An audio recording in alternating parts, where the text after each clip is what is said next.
ఓం నమో వెంకటేశాయ.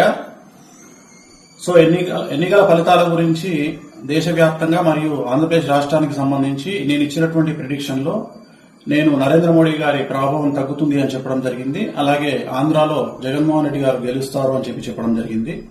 నాకున్నటువంటి విద్వత్తు, నా విద్యను అనుసరించి నేను చెప్పడం జరిగింది.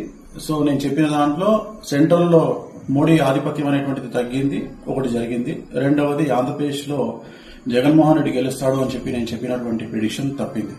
సో జనరల్ గా జాతకాన్ని బేస్ చేసుకుని మాత్రమే నేను చెప్పడం జరుగుతుంది. సో చాలా రోజుల నుండి నన్ను విమర్శిస్తూ ఉన్నవాళ్లు, నన్ను ట్రోల్ చేస్తూ ఉన్నవాళ్లు ఒక లక్ష్యంగా చేశారు. సో ఈ రోజు నేను చెప్పినటువంటి ప్రిడిక్షన్ 100% తప్పయింది. దాంతో ఖచ్చితంగా నేను ఒప్పుకుంటా ఉన్నాను. సో ఇన్ని రోజులు నాతో సహకరించి నాతో ఉన్న వాళ్ళకి, అలాగే ఇక ముందు నన్ను ఫాలో అయ్యి నాతో ఉండే వాళ్ళందరికీ కూడా మంగళాకాంక్ష. ఓం నమో వెంకటేశాయ. సో ఎన్నికల ఫలితాల గురించి దేశవ్యాప్తంగా మరియు ఆంధ్రప్రదేశ్ రాష్ట్రానికి సంబంధించి నేను ఇచ్చినటువంటి ప్రిడిక్షన్ లో నేను నరేంద్ర మోడీ గారి ప్రభావం తగ్గుతుంది అని చెప్పడం జరిగింది. అలాగే ఆంధ్రాలో జగన్మోహన్ రెడ్డి గారు గెలుస్తారు అని చెప్పడం జరిగింది.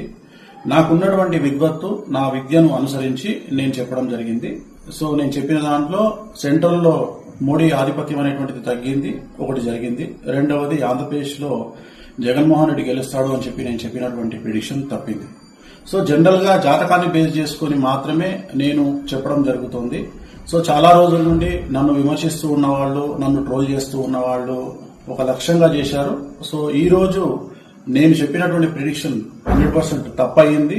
దాంతో ఖచ్చితంగా నేను ఒప్పుకుంటా ఉన్నాను. సో ఇన్ని రోజులు నాతో సహకరించి నాతో ఉన్న వాళ్ళకి, అలాగే ఇక ముందు నన్ను ఫాలో అయ్యి నాతో ఉండే వాళ్ళందరికీ కూడా మంగళాకాంక్ష.